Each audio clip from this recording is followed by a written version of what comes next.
એના પછી બહુ અગત્યની વિશેષ માહિતી કે સ્કૂલમાં કેવી રીતે કામ ચાલે છે એ વિશેની પણ તમને અવગત કર્યા. એક નાનામાં નાનો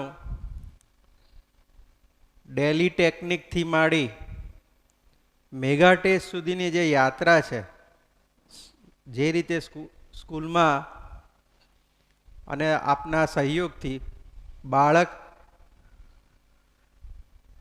ડેલી ટેકનિક એટલે એક એક કલાકનું પ્લાનિંગ કરે છે. એક કલાકમાં મારે શું કરવું એ નિર્ધારિત કરીને બેસે છે વન સિટિંગમાં. ડેલી ટાર્ગેટ 24 અવર્સમાં 24 કલાકમાં એને કેટલું એચીવ કર્યું, કેટલું કામ કર્યું એનું મૂલ્યાંકન, એનું એસેસમેન્ટ એક ડાયરીમાં લખે છે અને વાલી ખાલી ऑब्जर्व करे છે. ठीक है, इसमें कोई हिंदी भाषी है आप पता चलता है, क्योंकि ये लैंग्वेज भाव की लैंग्वेज है तो टच आ जाएगा. ठीक है, तो ચિરાગ સરે જે ચર્ચા કરી એ વિશે વાત કરી રહ્યો છું. શરૂઆત ડેલી ટેકનિક, 1 કલાકનું પ્લાનિંગ, ડેલી ટાર્ગેટ 24 અવર્સનું પ્લાનિંગ અને 1 વીકનું પ્લાનિંગ એટલે કે તમારો વીકલી ટેસ્ટ. અને વીકલી ટેસ્ટો ભેગા થઈ 24 ડેનું એટલે 24 ડેઝ 30 ડેઝનું એક પ્લાનિંગ થાય. એમાં મેગા ટેસ્ટ બને છે. એટલે નાના નાના નાના નાના સક્સેસમાંથી છેક ઉપર સુધી મેગા ટેસ્ટમાં સક્સેસ કેવી રીતે થવું એનું પ્લાનિંગ. અને એના પછી આપણે આપણો જે ગોલ એચીવ કરવાનો છે, આપણે જે નિર્ધારિત કર્યું છે લક્ષ્ય, એને કેવી રીતે પામવું એનું પ્લાનિંગ. તો આ બધી ચર્ચા એ થઈ. પછી ગિરીશરે બહુ સંબંધ અને વિશ્વાસને લઈને બહુ અગત્યની વાત આપની સામે મૂકી છે પ્રસ્તાવ રૂપે. એમને એમ પણ કહ્યું છે કે તમે ચકાસો, તમને યોગ્ય લાગે તો અને અપનાવો. અમારું બંનેનું ફેમિલી આ દિશામાં કામ કરેલું છે, ખૂબ સારા રિઝલ્ટ મળ્યા છે. સાહેબે સંબંધને લઈને રિઝલ્ટ સુધી કેવી રીતે જવાય એની આખી યાત્રા, એની ગાથા ગાઈ છે તમારી સામે. તમને ખૂબ સારું લાગ્યું છે, પણ આપણે જ્યારે આચરણમાં મૂકીએ ત્યારે એનું રિઝલ્ટ કન્વર્ટ થશે અને એવી ઉમ્મીદ પણ રાખું છું. યસ,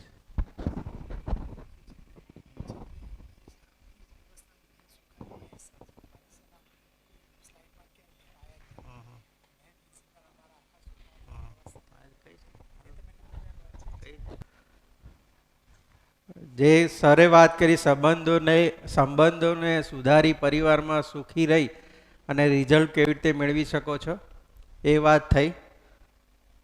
છેલ્લે એમને 2 ટૂલ્સ આપ્યા બાળકો તરફી કે મોબાઈલ અને આળસમાંથી કેવી રીતે બહાર નીકળવું. અને આળસનું સોલ્યુશન તમારું નિર્ધારિત લક્ષ્ય નથી થતું એને પણ તમે ચકાસી લો. એ ચોક્કસ એ જ આન્સર આવશે કે તમારું લક્ષ્ય નિર્ધારિત નથી એટલે જ આ વસ્તુ થાય છે. તો એ લક્ષ્ય નથી તો જ આળસ આવે છે, એને લઈને ત્યાંથી હું શરૂ કરું છું. ત્યાં એક નાનું એક ઉદાહરણ તમને આપું છું. આપણા ઘરે કોઈ વિવાહ હોય, કોઈ સારો પ્રસંગ હોય, ત્યારે એ પ્રસંગને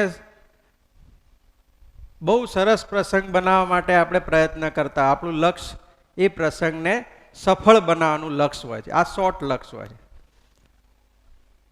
તમારું મન, તન, ધન બધું એની પાછળ લાગી જાય છે. તમને ખ્યાલ હશે કે જ્યારે દીકરીના લગ્ન લઈએ છીએ, લગ્ન લખીએ છીએ, ત્યાંથી માંડી દીકરીને જે વિદાય અપાઈએ છીએ તે પ્રસંગ સુધી લગભગ આખોય પરિવાર ઊંઘતો નથી. કેમ? કારણ કે આપણું શોર્ટ લક્ષ્ય, ભલે એ લક્ષ્ય નાનું જ છે, ટૂંક સમય માટેનું છે, એ લક્ષ્ય આપણું નિર્ધારિત હતું. એ લક્ષ્ય નિર્ધારિત હોવાના લીધે એ આપણને પંચ કર્યા જ કરે કે તારું કામ આ બાકી છે, તારે આ કામ બાકી છે, આ કામ બાકી છે. મને આપણને દરેકના પ્રસંગો આ પ્રસંગ બન્યો જ હશે. અને એમાં જીવનમાં સૌથી ઓછામાં ઓછું તમે ઊંઘ્યા હશો તો પણ ઉઠીને ફ્રેશ હશો. કેમ એ તમારે જોવાનું છે. મેં બોલ તમારી સામે નાખ્યો, હવે આના ઉપર તમે સંશ્લેષણ વિશ્લેષણ જે કરવું એ કરજો. તો અને એમાં પુરવાર થશે જ કે લક્ષ્ય હતું એટલા માટે મોજમાં હતા અને આળસ ચડી જ નથી. અત્યારે પણ તમે સરસ મજાનું ભોજન લીધું છે, એક લક્ષ્ય છે કે આપણે કંઈક મેળવીને જવું છે, ઊંઘ કોઈને નહીં આવે. તો એ જ આળસને છોડવા માટે જે લક્ષ્યની વાત છે, તો એ તરફ આપણે જઈ રહ્યા છીએ અત્યારે. તો અહીંયા એક સરસ મજાનું ચિત્ર આપેલું છે. સૌના કાર્યમાં છે, સૌ પોતપોતાના લક્ષ્ય તરફ આગળ વધી રહ્યા છે. તો પહેલો સેટ યોર ગોલ. તમારું ગોલ નક્કી હોવો જરૂરી છે. મારે ક્યાં જવું છે નક્કી ના હોય તો પછી ક્યાંય અમદાવાદ પણ ઉતરી જાઉં, બરોડા પણ ઉતરી જાઉં, ક્યાં તો પહેલા સિદ્ધપુર પણ ઉતરી જાઉં. એટલે આપણું લક્ષ્ય નિર્ધારિત કરવું જરૂરી છે.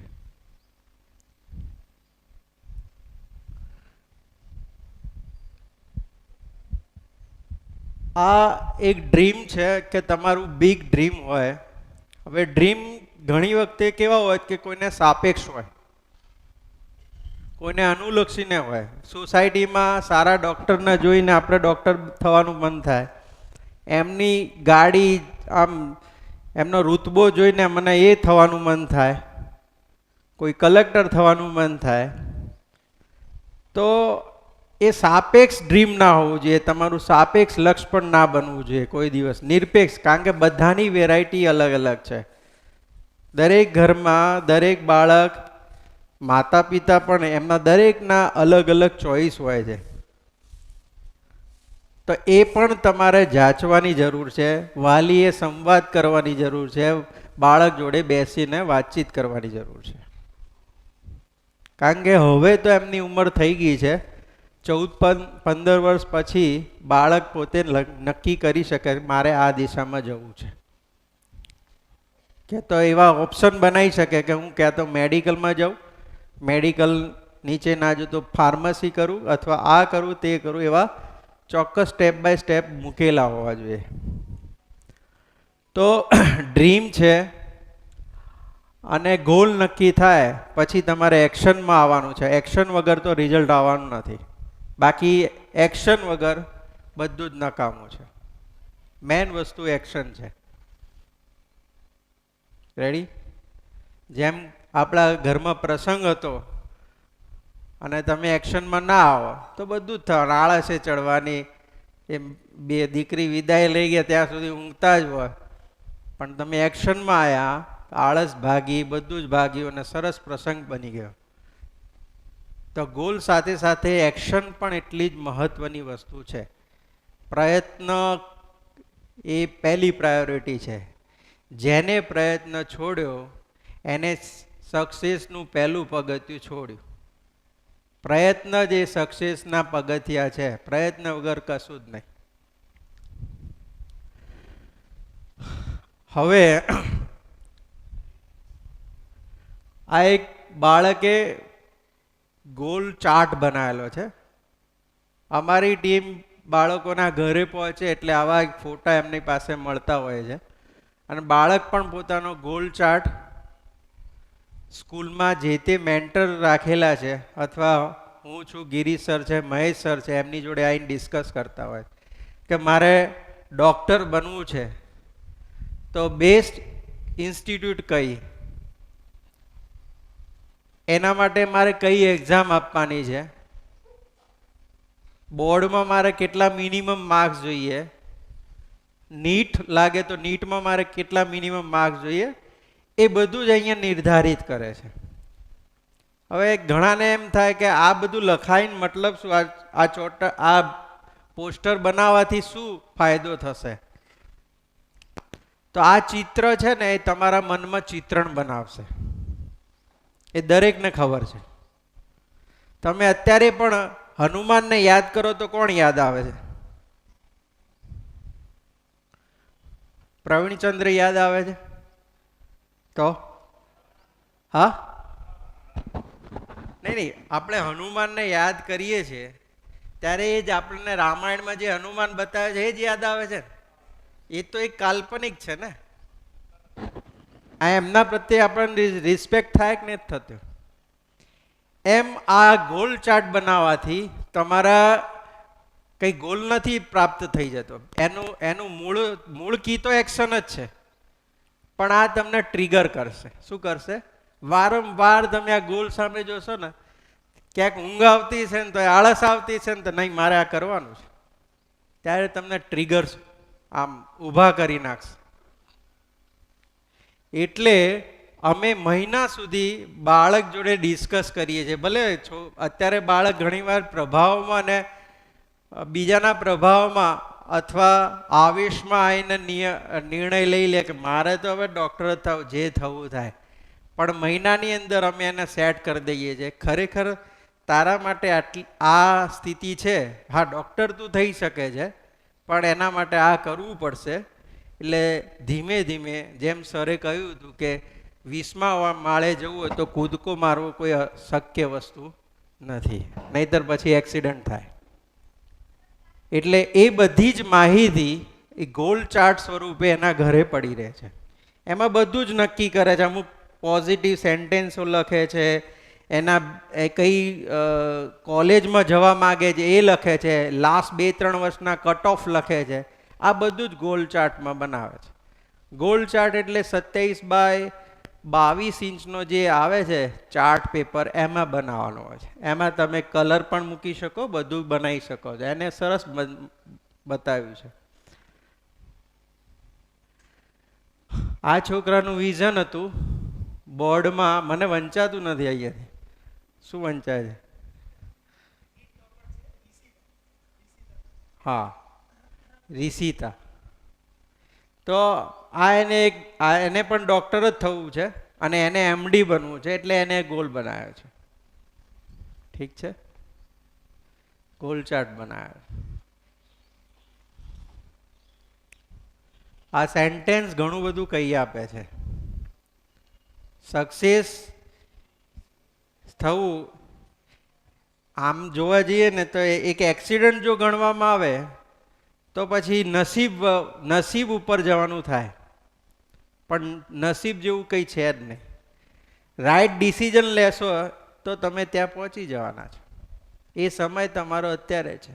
આ મહિનામાં અત્યારે જે સમયમાં આ મુમેન્ટમાં જ્યારે તમે પસાર થઈ રહ્યા છો એમાં રાઈટ ડિસિઝન તમે લઈ રહ્યા છો તો એ સક્સેસ તરફનો ગેટ છે, વે છે. હવે આના વિશે વાત કરું. તમે 10મામાં ચોક્કસપણે માની લીધું છે કે મારે હવે 10મા પછી ક્યાં તો સાયન્સમાં જવું છે, ક્યાં તો કોમર્સ આર્ટ્સ કરવું છે, ક્યાં તો ડિપ્લોમા કરવું છે. હું ડિપ્લોમા અને આઈટીઆઈની ના એટલે પાડું છું કારણ કે ડિપ્લોમા કર્યા પછી પણ તમારે બેચલર થવું અગત્યનું છે. કારણ કે અત્યારે નાનામાં નાની ગવર્મેન્ટની એક્ઝામ છે, એમાં મિનિમમ પાસ બેચલર માગે છે. એટલે ડિપ્લોમા થયા પછી પાછા 4 વર્ષ તમારે 3 વર્ષ ડિગ્રીમાં જવું પડે. અને ડિપ્લોમામાં જે મહેનત થાય એવી 11-12માં મહેનત થતી નથી. ખાસ કરીને ઘણા લોકો એમ માને કે 11-12માં શું કરવું છે, આપણે ડિપ્લોમા કરાવી દે. ડિપ્લોમામાંથી ના જઈ શકે. આટલા સંઘર્ષવાળા, આમ સંઘર્ષ કહે ને, જો કે સંઘર્ષ ના કહેવાય, તો આવા સંઘર્ષવાળા વાતાવરણમાં રાખવાની જરૂર શું છે? આ જે દીકરી આજે લઈને ગઈ ને, એને પણ મન બનાવી લીધું હતું કે હું આર્ટ્સ અથવા કોમર્સ ગ્રેજ્યુએટ થઈ અને આવી કોમ્પિટિટિવ એક્ઝામ આપીશ. આજે ક્લાસ 1 ઓફિસર બની, ગઈકાલે જ રિઝલ્ટ આવ્યું, ગઈકાલે સાંજે અમને મીઠાઈ આપવા આવી, તો એમને ગિરીશ સરને એમને મળી હતી ત્યારે એમને સાચી સલાહ મળી. સાચી સલાહ એ મળી કે જો તું સાયન્સ કરીશ ને તો જે 11-12માં જે મહેનત કરીશ ને એ રિઝલ્ટ તને આજે નહીં પણ 5 વર્ષ પછી જ્યારે જે કોમ્પિટિશનમાં એક્ઝામ આપવા બેસીશ ત્યારે તું અવ્વલ નંબર આવીશ. ફર્સ્ટ અટેમ્પમાં એને ક્લાસ 1 ઓફિસર થઈ છે. એ કેમ?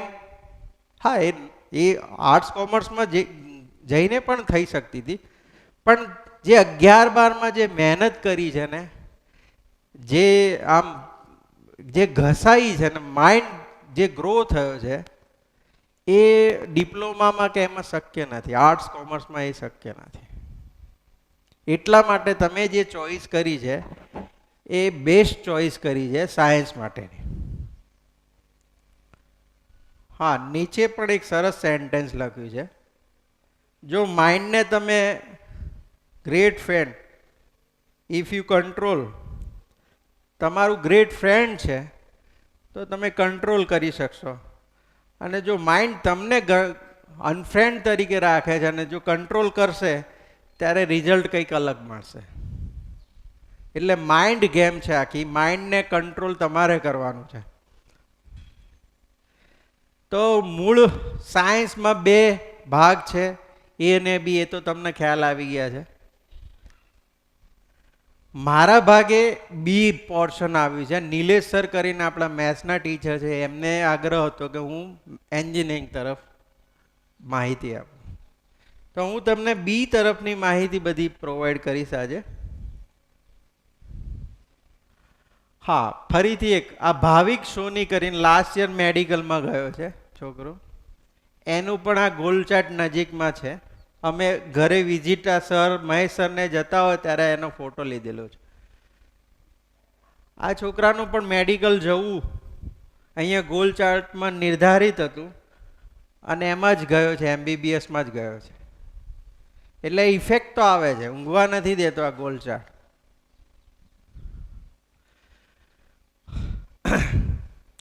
લાસ્ટ યર આપણા 62 છોકરાઓએ પરીક્ષા આપી બાયોલોજીમાં, જેમાંથી 14 છોકરા MBBSમાં ગયા છે, 30 બાળકો પેરામેડિકલમાં ગયા છે, એટલે કે BAMS, BHMS, BUMS, ફિઝિયોમાં, એ બધામાં ગયા છે. 12 સાયન્સ પછી શું થઈ શકે? તો આ એન્જિનિયરિંગ પોર્શન છે આખો, જે 4 વર્ષનો છે. એ તમને વાત કરશે નિલેશ સર.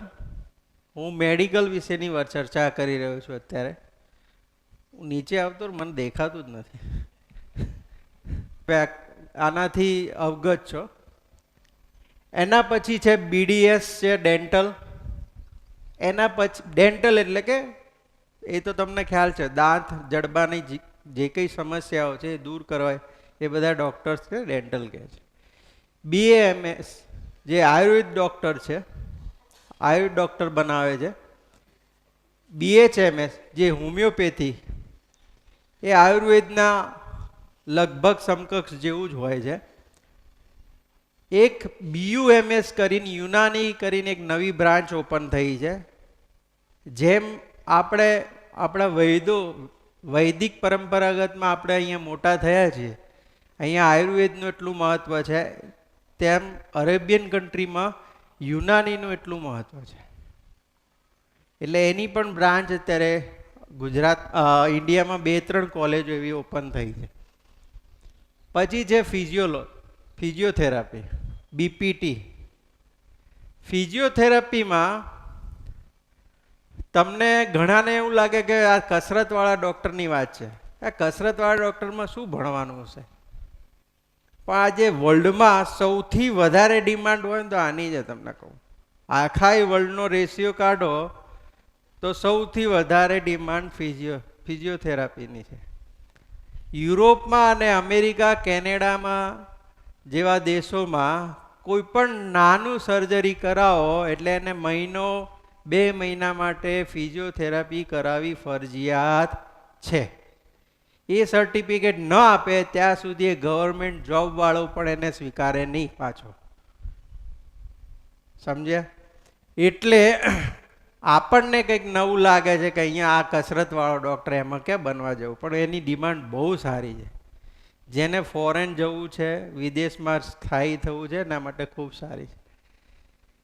નેચરોપેથી ગુજરાતમાં એકમાત્ર અત્યારે કોલેજ છે નેચરોપેથીની. એ પણ યોગ સાથે નેચરોપેથી કરાવે છે. અને હરિદ્વારમાં પણ બાબા રામદેવે પણ નેચરોપેથી ગઈ 2 વર્ષ પહેલાં જ એને ઓપન કરી છે કોલેજ. એ પણ બહુ સરસ છે. એટલે ધીરે ધીરે વર્લ્ડમાં બીએએમએસ તરફનું પણ વધારે જોક વધી રહ્યો છે. કારણ કે એલોપેથીમાં છે ને એક દવા સાથે બીજી પણ ઘણી બધી સમસ્યાઓ નોતરે છે. એટલે સૌથી શ્રેષ્ઠ દવાઓ કહેવાય તો આયુર્વેદિકની દવાઓ કહેવાય. તો અત્યારે વર્લ્ડ પણ એની પાછળ હવે ધીમે ધીમે આખું માઇન્ડસેટ ચેન્જ થઈ રહ્યું છે. તો મોટે ભાગે બાળકો એમબીબીએસ જવાનું નક્કી કરે છે. એમબીબીએસમાં જવું કેવી રીતે, કેટલા ટકા હોવા જોઈએ, નીટમાં કેટલા હોવા જોઈએ, બોર્ડમાં કેટલા હોવા જોઈએ, એ બધું જ આના પછીના ચાર્ટમાં આપણે જોઈશું. આ એક સિમ્પલ એક કમ્બાઈન ચાર્ટ મૂકેલો છે. એની સાથે સાથે હોસ્પિટલને સપોર્ટ કરતી જે બેટલર લાઈનો છે એ બધી જ અહીંયા નીચે આપેલી છે. આનું પેમ્પલેટ પણ તમને આપી દઈશું. છેક બીએસસી નર્સિંગથી લઈને અહીંયા એક્સરે ટેકનિશિયન સુધી આટલી ઘણી બધી લાઈનો ઓપન થાય છે. બરાબર? આ બધી બેચલર લાઈન છે. તો એમાં પણ ઘણી બધી ડિમાન્ડ છે. તમને ખ્યાલ હશે કે નર્સિંગમાં સૌથી વધારે કોલેજો અત્યારે ગુજરાતમાં છે. લગભગ 300થી વધારે કોલેજો છે અને 16,000થી વધારે સીટો છે. એકે છોકરું બેકાર રહેતું નથી. એટલી બધી નર્સિંગમાં ડિમાન્ડ છે. એ સિવાય તમે બીએસસી પણ કરી શકો. એ બીએસસીનું લિસ્ટ છે અહીંયા. નીચે આઈઆઈટી કેટલી છે, એનઆઈટી કેટલી છે, એમ્સ કેટલા છે, એએફએમએસ કેટલા છે. એટલે કે ફોર્સમાં મેડિકલ સેવા આપવી હોય તો એએફએમએસ કરીને મેડિકલ કોલેજ પૂનામાં છે. એની પણ આગળ આપણે ચર્ચા કરીશું. આ એક બેઝિક ચાર્ટ મૂકેલો છે. એ સિવાય તમે ડેરી ટેકનોલોજીમાં પણ જઈ શકો. બીએસસી એગ્રી 4 વર્ષનો કોર્સ પણ કરી શકો. પછી એક ડી ફાર્મા કરીને 6 વર્ષનો પીએચડી સાથેનો કોર્સ આવે છે. અત્યારે મલ્ટી સ્પેશિયાલિસ્ટ હોસ્પિટલો ઘણી બધી બની ગઈ છે. હોસ્પિટલ બની ગઈ પણ એનું મેનેજમેન્ટ કેવી રીતે કરવું, તો એના એક્સપર્ટની જરૂર હોય ત્યારે આ બધા કોર્સિસ ડી ફાર્મા કરીને 6 વર્ષનો કોર્સ આવે જે બાયોલોજીવાળા જ કરી શકે. અને આપણા ગુજરાતમાં અત્યારે અવેલેબલ છે, એક જ કોલેજ છે. એના વિશે આપણે જોઈશું આગળ. હા, એ આ રહ્યું ને એનડીએની એક્ઝામ છે જે મેથ્સ વાળા જ આપી શકે. મારે બાયોલોજી માટે જ બોલવાનું છે. હા, પણ હું કહી દઉં છું. એનડીએની એક્ઝામ છે. આ જે છોકરો દેખાય ને સેકન્ડ એક્ઝામમાં આખા ઓલ ઇન્ડિયામાં 16મો નંબર પાસ થયો હતો. 16મો નંબર પાસ થવું એટલે બહુ અઘરું કામ છે. ભીલડી ગામનો હતો કલ્પેશ પ્રજાપતિ. બરોબર? યુપીએસસી કન્ડક્ટ કરે છે.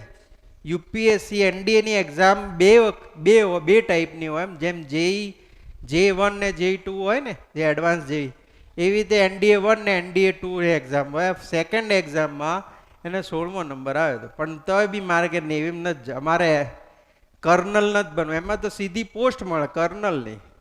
તો પણ એને ના લીધી અને કમ્પ્યુટર સાયન્સ મોટું પેકેજ જોઈતું હતું એટલે એ તરફ ગયો. એ રીતે IMU CET કરીને એક એક્ઝામ છે, INBES કરીને એક એક્ઝામ છે, એક ટેસ્ટ કરીને એક્ઝામ છે. બોર્ડમાં 70% માર્ક્સ લાવવા પડે ને એ આ નેવી અને એરફોર્સમાં ટેકનિકલ જોબ માટેની એક્ઝામો છે. ટેકનિકલ લડવાનું નથી, ત્યાં ટેકનિકલ સપોર્ટ, રડાર છે, ઇલેક્ટ્રોનિક્સ છે, ઘણું બધું. આપણી ઓફિસમાં પેલા પડ્યા છે મોટા, એ મંગાવી દો ને બધાને આપી દો અત્યારે, જો કોઈ જઈ શકે તો. બી ગ્રુપ માં ફરીથી MBBS ટોપ પર છે, BDS સેકન્ડ પર છે, BAMS, BHMS, BUMS, BPT એટલે કે ફિઝિયોથેરાપી, BNYS એટલે કે નેચરોપેથી, અને છેલ્લે વેટેનરી. વેટેનરીમાં છેલ્લા 2 વર્ષથી બહેનોને પણ પ્રવેશ આપ્યો છે, એમાં પણ તમે સારું કેરિયર બનાવી શકો. એ રીતે ફાર્મસી પણ કરી શકે છે બાળક, બાયોલોજીનું ગ્રુપ હોય તો. અને એ રીતે મેં લખ્યું છે 6 વર્ષનો PhD સાથેનો કોર્સ નવો જ આવ્યો છે, છેલ્લા 4 વર્ષ થયા છે, એ પણ સારો છે. હવે MBBS થવું હોય તો આપણે ગુજરાતમાં ઓપોર્ચ્યુનિટી કેટલી છે, તો 6 ગવર્મેન્ટ મેડિકલ કોલેજો છે. જીમર્સ કરીને, જીમર્સ એટલે કે ગવર્મેન્ટે પોતે સેલ્ફ ફાઇનાન્સ કોલેજો ખોલી છે, એને જીમર્સ નામ આપ્યું છે, એનું શોર્ટ નેમ જીમર્સ છે. એમાં ફી લે છે, પણ જે original fully self finance college છે એના જેટલી નથી, એના કરતાં વિશેષ ઓછી છે. તો ફૂલ્લી સેલ્ફ ફાઇનાન્સ કોલેજો છે આપણી 25, જીમર્સ કોલેજો છે 8, એમાં ટોપ લેવલની 5 કોલેજો છે, એનું પણ આગળ લિસ્ટ આવે છે, એનું બતાવી દઈશ તમને. તો ટોટલ કેટલી છે?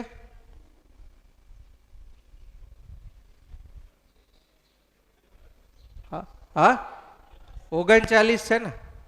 અમે ભણ્યા 94-96માં લગભગ અમારી વખતે 4 કે 5 કોલેજો હતી. સેલ્ફ ફાઇનાન્સ નામે 0 હતું. સાહેબે હમણાં જ ચર્ચા કરી કે હું પણ મેડિકલમાં જવા માટે 1-2% માટે રહી ગયા, એના લીધે મારે BDS કરવું પડ્યું. ત્યારે કોલેજોનો ઓપોર્ચ્યુનિટી, પૈસા હોય છતાં પણ કોલેજો નથી. અત્યારે તો એટલી બધી તમારા માટે સવલતો છે, કોલેજો ફૂલ છે, ખાલી થોડા ટકા લઈને આગળ જવાનું છે.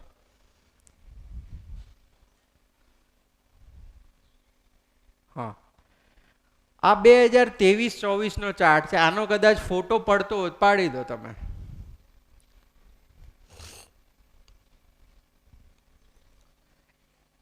MBBS ની ટોટલ સીટો છે ને 6858 છે.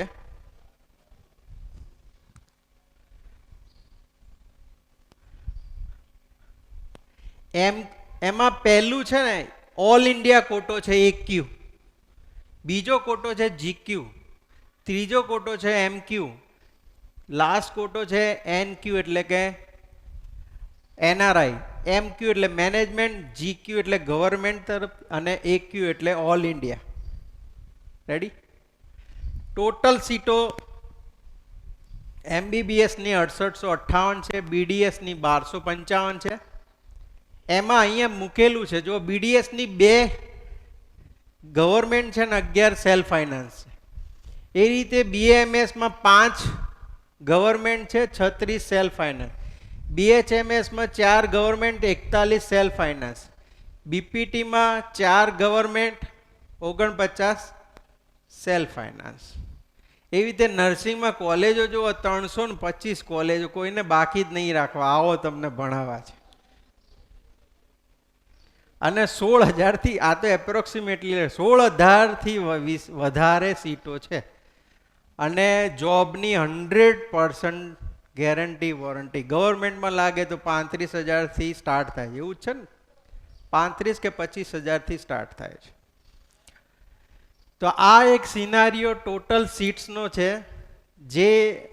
જે રીતે કોટા છે એ કોટામાં પણ અહીંયા પ્રસ્થાપિત કરેલો છે. 2023-24નો છે.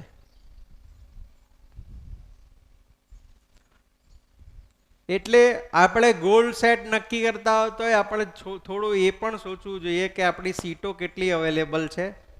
આપણે માર્કેટ થોડું કોમ્પિટિશન કહી શકાય, તો કોમ્પિટિશનમાં આપણે કેવી રીતે કામ કરવાનું છે એનો આ સિનારીઓ છે. આ જુઓ, હવે તમને ખ્યાલ છે કે નીટની એક્ઝામ આપવી જરૂરી છે. MBBSમાં જવું હોય, BAMSમાં જવું હોય તો પણ નીટ આપવાની જરૂર છે, અને BHMSમાં જવું તો પણ નીટ આપવાની જરૂર છે. બધાય કોર્સમાં લગભગ નીટ આપવી જરૂરી છે. તો અહીંયા જુઓ, MBBSનો આખું બનાવ્યો છે કોલો, BDSનો કોલો બનાવ્યો છે, BMSનો ને BHMSનો થોડો કપાઈ ગયો છે. પણ એમાં જે માર્ક્સ મૂક્યા છે ને એ નીટના માર્ક્સ છે. આ 2023-24 એટલે ગયા વર્ષના માર્ક્સ. ગયું વર્ષ એ આજ સુધીના ઇતિહાસમાં સૌથી વધારે નીટમાં એપિયર થવાવાળા વિદ્યાર્થીઓ હતા. બરોબર? તો તમે જુઓ, 690 ઓપનમાં અટકેલું છે. EWS એ ઓપનનો જ એક પાર્ટ છે, જેની ઇન્કમ સોર્સ કમ છે એને EWSમાં મૂકેલા છે, ઇકોનોમિક્સ બેકવર્ડ સેક્શન. તો 604 એમાં અને પેલા 609 કોઈ ફરક છે જાજો નથી. હવે ઘણા કે ઓબીસીનો તો ઓબીસીમાં છે એટલે મળી જ જવાનું એડમિશન, એવું પણ નથી. ઓબીસી, ઓપન અને EWS લગભગ સરખા છે. અહીંયા કોઈ ભેદભાવ લાગતો નથી. જુઓ તમે, આ હું ગવર્મેન્ટની કહું છું, પછી જીમર્સમાં અને સેલ્ફ ફાઇનાન્સમાં અલગ. આપણે આના વિશે વધારે જોઈ લઈએ તો 590 છે SCBC એટલે કે ઓબીસીમાં, SCમાં 521 છે અને STમાં 351. STમાં સૌથી ઓછા છે, એમને એક થોડો લાભ મળે છે.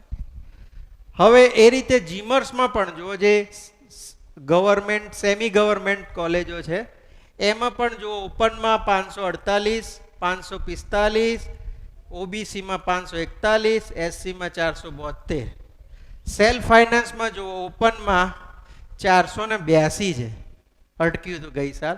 EWમાં 477 અટક્યું છે, 477, અને ઓબીસીમાં 471.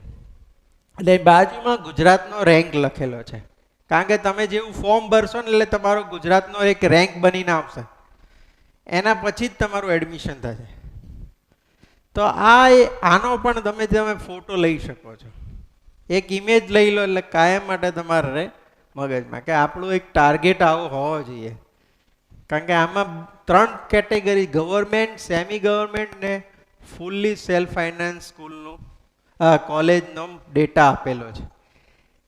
BAMSમાં પણ તમે જોઈ શકો છો, આખો ડેટા અહીંયા મૂકેલો છે કે આટલા માર્ક્સ હોય તો એને એડમિશન મળેલું છે. હલો,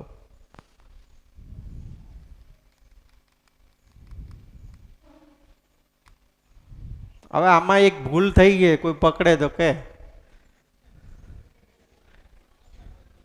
BDSમાં જ ભૂલ થઈ છે લખવાની. હા,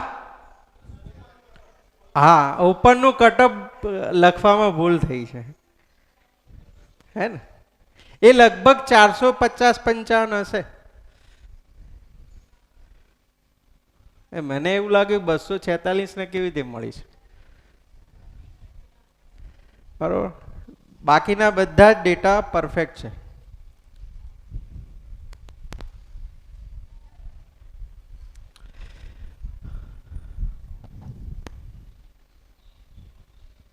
તો ઓકે, ક્લિયર?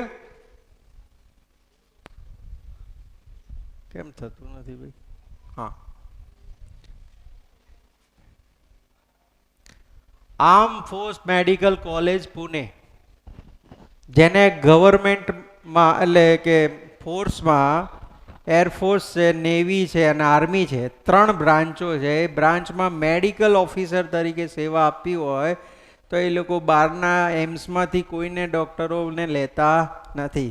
એ પોતાની જ એક મસ્ત મેડિકલ કોલેજ ખોલેલી છે. 300 સીટ દર વર્ષે ભરાય છે. અને જે લોકો એમ્સમાં એડમિશન નથી લેતા, જેની ઈચ્છા હોય છે, એ લોકો આમાં એડમિશન. આમાં એક બીજી વસ્તુ છે, આમાં કોઈ રિઝર્વેશન જેવું છે નહીં. ઓપન એમ આ જ એક એવી કોલેજ છે એમાં કોઈ રિઝર્વેશન જેવું છે નહીં. Open, EWS, OBC, SC, ST બધા જ એક. એટલે આમાં લગભગ બહુ ઊંચું રિઝલ્ટ અટકે છે. નીટમાં સારું ટોપ રિઝલ્ટ હોય એ જ જતા હોય છે. અને આમાં એક ફાયદો એ છે કે તમે ભણવા જાઓ ને એ જ વર્ષથી એમનો પગાર પણ એ લોકો આપતા હોય છે. એટલે ભણવાનું મફત ને ઘરે પૈસા આવે. તો arm force medical college Pune. એ સિવાય એમ્સની અહીંયા વાત કરેલી છે. એમ્સમાં 1899 સીટો છે અત્યારે લેટેસ્ટ 2024માં. અને 24 એમ્સ છે. રાજકોટમાં એમ્સ ગઈ સાલથી ચાલુ થઈ ગઈ એમાં એડમિશન. અને આ તો ઓછા લખેલા છે નામ, બાકી 24 એમ્સ છે.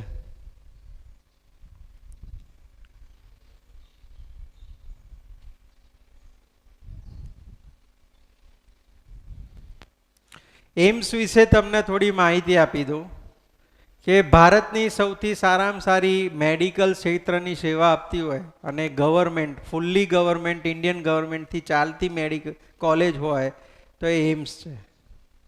એવી એમ્સને બહુ વિકસિત કરીને શરૂઆતમાં ભારત જ્યારે આઝાદ થયું અંગ્રેજોના ગુલામીમાંથી, ત્યારે 6 આઈઆઈટી અને 6 થી 7 જેટલી એમ્સ શરૂ થઈ હતી. તો દિલ્હીની એમ્સ, પછી ચેન્નઈની એમ્સ, આ બધી બહુ જૂની એમ્સ છે. આ બધી એમ્સના નામ છે જે દિલ્હીથી માંડીને રાજકોટ સુધીની વચ્ચેની કેટલીક નામો અહીંયા મિસ કરેલા છે, પણ તમે ઇન્ટરનેટથી શોધી શકો છો. આમને પણ એક ગોલ ચાર્ટ બનાવેલો છે, તો એ અહીંયા પ્રસ્તુત કરેલો છે. હા, હવે નીટ આપણે આપી છે, આનો એક ફોટો લઈ લેજો, બહુ અગત્યનું છે. તો 17 વર્ષ કમ્પ્લીટ થવા જોઈએ તમારા. તમારા બાળકની નીટ આવશે 2026માં, બરોબર. 31 ડિસેમ્બર 2026માં એના 17 વર્ષ પૂરા થવા જોઈએ. જો 17 વર્ષ પૂરા ન થતા હોય તો ભણવું હોય તો ભણજો, વાંધો નહીં, પણ તમને પરીક્ષા આપવા નહીં મળે. એટલે એ ચેક કરી લેજો, બરોબર. પછી એ અહીંયા આપેલી જ છે માહિતી, તમે જોઈ લેજો, ઘરે શાંતિથી ચેક કરી લેજો. MBBSમાં જવું હોય તો બોર્ડમાં એક મિનિમમ રેન્જ છે કે 50% ઉપર જોઈએ. એમ્સમાં પણ 50% છે, 70%? એમ્સમાં, હા, એમ્સમાં 50% છે, પણ મેથ્સમાં ઉલટું છે. જેને આઈઆઈટીમાં જવું છે એને 70% જોઈએ.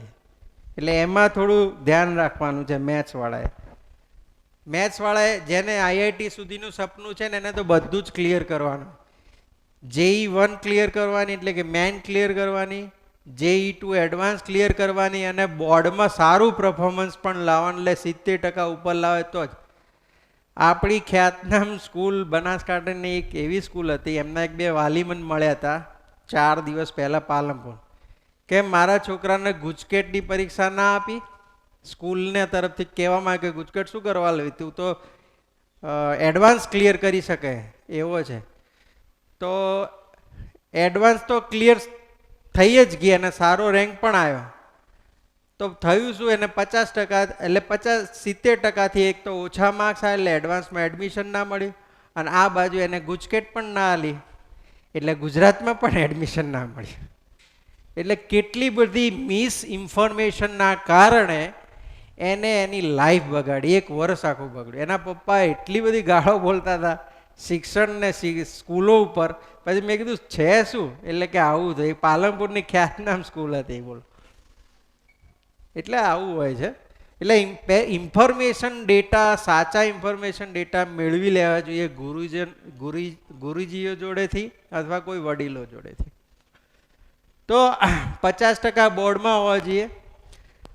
ઓબીસી એસટી એસસી માટે એક છૂટ આપેલી છે 40%, પણ આપણે 40% નથી લાવવાના, 50% ઉપર જ લાવવાના, એ રીતે મહેનત કરવાની છે.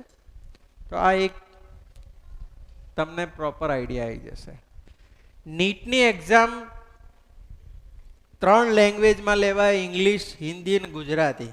આપણા માટે આમ તો ઘણી બધી લેંગ્વેજમાં લેવાય છે. એમાં ફિઝિક્સના 50 પ્રશ્નો, કેમેસ્ટ્રીના 50, બોટની અને જીઓલોજી એટલે કે બાયોલોજીનું પોર્શન છે એના પણ 50-50, ટોટલ 200 પ્રશ્નો આવે છે.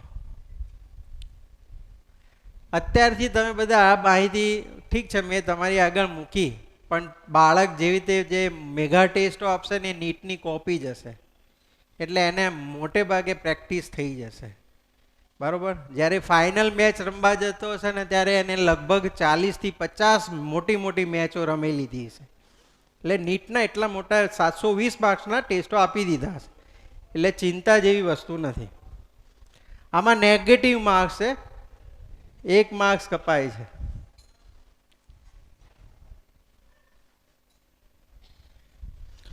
હવે બાયોલોજી રાખ્યા પછી કેટલાક લોકો એગ્રીકલ્ચરમાં પણ જતા હોય છે. મેથ્સવાળા પણ જઈ શકે છે.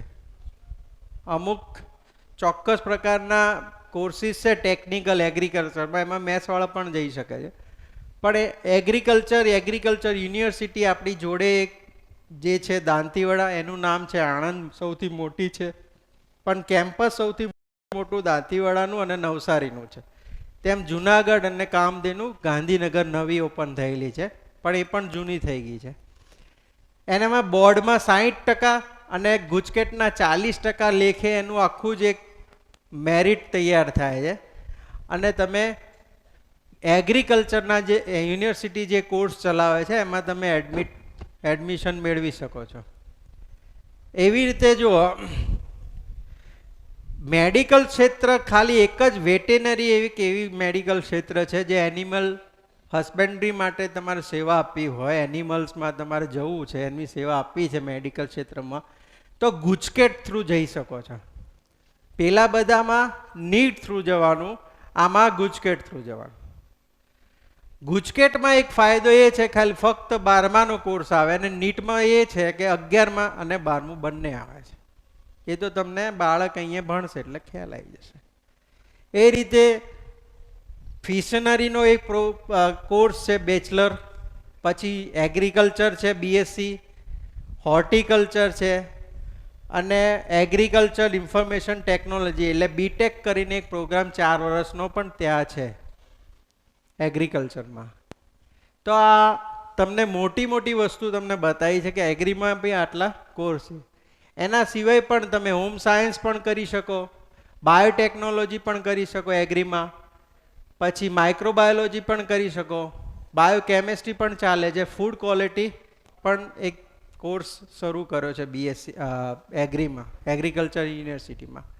તો આ ઘણા બધા બીએસસી કરીને ત્યાં બીએસસી 4 વર્ષનું હોય છે. અમુક કોર્સો 4 વર્ષના છે, અમુક કોર્સો 3 વર્ષના છે.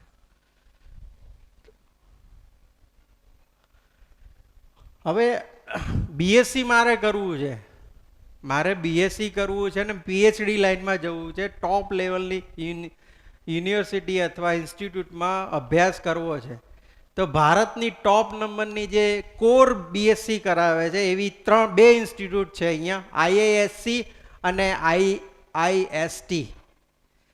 જેને સ્પેસ લેવલમાં કામ કરવું છે, સ્પેસમાં જવું છે, ફિઝિક્સ અને મેથ્સ ઉપર કામ કરવું છે, એ લોકો KVPY કરીને એક એક્ઝામ આવે છે, પછી નીટ અને જેઈ એડવાન્સ થકી આ નીચે આઈઆઈએસટીમાં એડમિશન લઈ શકે છે, જે બેંગ્લોરમાં આવેલી છે. ડીસાનો એક છોકરો આઈઆઈએસસીમાં ભણી અને અત્યારે કંઈક નાસામાં જોબ કરે છે. અહીંયાથી જ ભણ્યો છે, ડીસાનો છે, બહુ વર્ષ પહેલાં ભણ્યા, લગભગ 8 થી 10 વર્ષ. ખત્રી હતો કોઈ ભાઈ. એવી રીતે આઈઆઈએસસી પણ છે, જેમાં 3800 સીટો છે, કેવીપીવાયના 2 પોર્શન પડે છે, કે 11માં પરીક્ષા આપવાની છે અને એક 12માં પરીક્ષા આપવાની. તો આ અહીંયા ઇન્ટિગ્રેટેડ કોર્સિસ ચાલે છે, બીએસસી પ્લસ એમએસસી અને વિથ પીએચડીના ઇન્ટિગ્રેટેડ, એટલે 5 વર્ષના કોર્સિસ ચાલે, જેનું ટાર્ગેટ છે કે મારે અહીંયા આ એમબીબીએસ કરતાં પણ ઊંચી લાઈન છે. આમાં તમે બીએસસી કરવા ગયા એટલે તમારે સમજવાનું પીએચડી થઈને ડૉક્ટર થઈને જ આવવાનું. રિસર્ચ લેવલનું જેને કોર સાયન્સ ભણવું છે એ બધા લગભગ આમાં જાય. અને આમાંથી પાસ આઉટ થયેલા બધા જે કંઈ સારી સારી ઇન્સ્ટિટ્યૂટમાં as a professor as a lecture તરીકે કામ કરતા હોય. એટલે આ ઇન્ડિયાની ટોપ ઇન્સ્ટિટ્યૂટો જે છે જ્યાં બીએસસી એમએસસી ભણાવે. આમાં એક બીજી માહિતી નથી આપી, ભાભા એટોમિક રિસર્ચ સેન્ટર જેમાં નેસ્ટ નામની એક્ઝામ આવે છે, એના થકી પણ તમે બીએસસી અને એમએસસી ફિઝિક્સ થઈ શકો છો. એ પણ સારી કોલેજ છે. અને આ ગવર્મેન્ટની કેટલીક કોલેજો આપેલી છે જ્યાં બીએસસી થઈ શકે એવી છે. સેન્ટ ઝેવિયર છે, એમજી સાયન્સ છે, લગભગ કેટલાક લોકોને ખ્યાલ પણ હશે, ભવન્સ છે, કે શાહ છે, સીયુ શાહ છે, એમએસ યુનિવર્સિટી બરોડા છે, એનવી પટેલ વલ્લભ વિદ્યાનગર છે. આ બીએસસી માટેની છે. એન્જિનિયરિંગ કોર્સમાં પણ બી ગ્રુપવાળા જઈ શકે છે. એમાંથી આ કેટલાક, મારે મેડિકલમાં હવે નથી જવું પણ મારે એન્જિનિયરિંગ કરવું છે, તો રબર અને ટેક્સટાઇલ એન્જિનિયરિંગમાં બી ગ્રુપવાળા પણ જઈ શકે છે. બાયોમેડિકલ, બાયોટેકનોલોજી એન્જિનિયરિંગ પણ આમાં જઈ શકાય છે. એ રીતે એગ્રીમાં પણ, અને ડેરી ટેકનોલોજીના જે કોર્સિસ છે ડેરી ફૂડના, એ બધામાં પણ તમે જઈ શકો છો. એ રીતે નેનો ટેકનોલોજીનો કોર્સ છે એમાં પણ તમે જઈ શકો છો.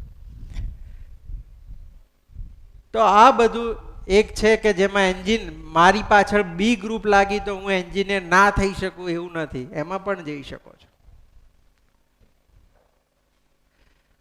છેલ્લે તમારે સારા ટીચર બનવું છે અને બહુ રખડવું નથી અલગ અલગ ઇન્સ્ટિટ્યૂટમાં, જ્યાં ફક્ત ને ફક્ત 100 સીટો છે. એક એન્ટ્રન્સ એક્ઝામ આવે છે, એમાંથી બહાર નીકળો તમે બીએડ થઈને બહાર નીકળો છો, અથવા એમએસસી એમએડ થઈને બહાર નીકળો છો. એવી ઇન્ડિયન ઇન્સ્ટિટ્યૂટ ટીચર એજ્યુકેશન કરીને ઇન્સ્ટિટ્યૂટ છે, જે ભારત લગભગ ગવર્મેન્ટ ઓફ ઇન્ડિયા જ ચલાવે છે. અને એમાંથી તમે એઝ અ ટીચર તરીકે તમે બહાર નીકળો છો. એ પણ સારી છે, ગાંધીનગરમાં છે. ગુજરાતી અને ઇંગ્લિશ મીડિયમ બંનેમાં ત્યાં કોર્સિસ છે. જેનું છે તય છે કે મારે હવે ટીચર જ બનવાનું છે તો એમાં જઈ શકે. ઠીક છે. તો મેં તમને ફક્ત ઇન્ફોર્મેટ કર્યા છે. ઇન્ફોર્મેશન ડેટા તમારી સમક્ષ સાચા ડેટા બને એટલા મૂક્યા છે. આમાંથી તમને જે યોગ લાગે લેવાના છે, ડિસ્કસ કરવાની છે માતા પિતા સાથે, ટીચર સાથે, મેન્ટર સાથે, અને પછી ગોલ ચાર્ટ આપણે નક્કી કરવાનો છે, ગોલ ચાર્ટ બનાવવાનો છે. હજી પણ આપણે જે પ્રેયરમાં ગિરીશભાઈ તમને જે ચર્ચા કરે છે લક્ષની, એની સાથે સાથે આપણે આને ડિસ્કસમાં રહીશું. એટલે 1 મહિના સુધીમાં તમારે ઠોસ થઈ જાય કે મારે એમ્સમાં જવું છે, કે મારે આયુર્વેદમાં જવું છે, કે આ જવું છે. ઓકે. આની પાછળ હજી પણ મેથ્સનો સબ્જેક્ટ બાકી છે, તો હું નિલેશ સરને આમંત્રિત કરીશ કે મેથ્સ ઉપર પ્રકાશ પાડશે અને તમારું જે કંઈ છે એમાંથી તમે તમારા ગોલને નિર્ધારિત કરી શકો.